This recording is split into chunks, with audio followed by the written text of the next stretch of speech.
In a world full of consumers, be a creator.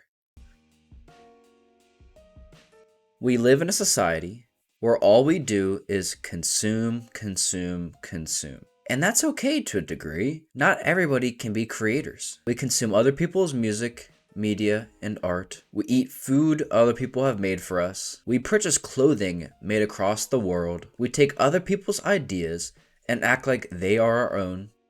Things weren't always like this. If you feel like you have unique ideas and can bring something to the table, create something. Whether that's drawing, making music, starting a business, or even making videos. Being a creator isn't an elitist thing. It is something everybody can do, no matter their background or status.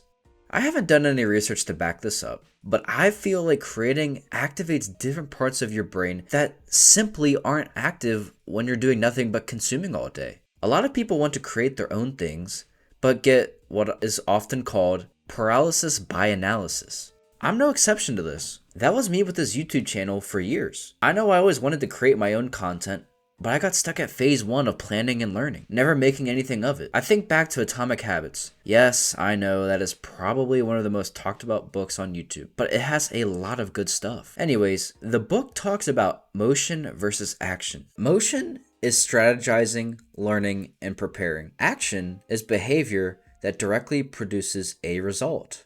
There is a need for motion, don't get me wrong. We need to plan and learn.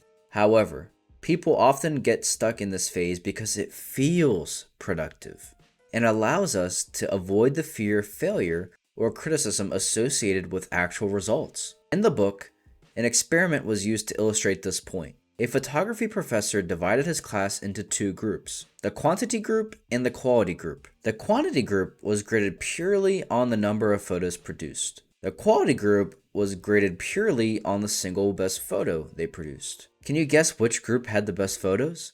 It was actually the quantity group. This was because by taking a lot of photos, they were able to experiment, make mistakes, and improve. The other group spent all their time theorizing and planning rather than putting boots on the ground trying to figure things out for themselves.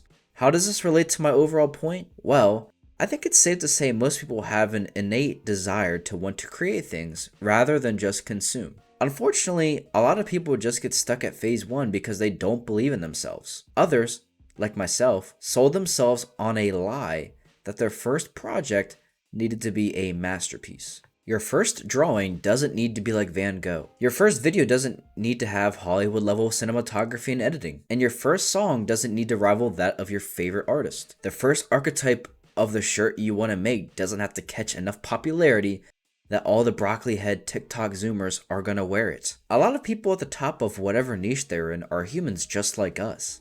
Sure, a lot of them have production teams, creative designers, management, etc., etc. But that doesn't mean they're better or that they have an advantage. Well, I guess in the context of business ventures, they kind of have an advantage, but you get the point.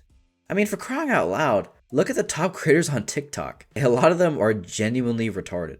God gave us all the ability to think and create. He also made all of us unique. I think sometimes people get caught up in the man-made ecosystem that surrounds us and forget. Maybe that's what the elite want. Creatively bankrupt people who just consume and buy whatever goy slop they're trying to sell us. Maybe the most revolutionary thing you can do is be a creator. I encourage everyone who's watching this video to change their mindset. Find a niche and/or art form you want to contribute to. It's not as hard as you think. Use that brain that the Lord blessed you with and start creating more and consuming less.